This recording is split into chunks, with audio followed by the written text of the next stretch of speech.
as cirurgias faríngeas, que são feitas por nós otorrinolaringologistas, né?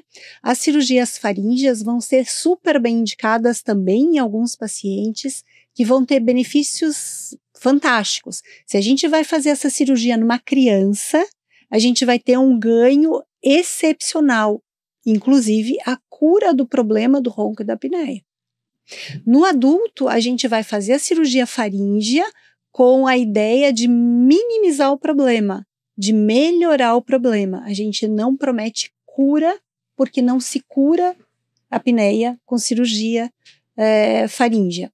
Então, a cirurgia faríngea vai ser muito bem indicada quando esse paciente melhorar absurdamente. Ele deixa de roncar ou ele minimiza esse ronco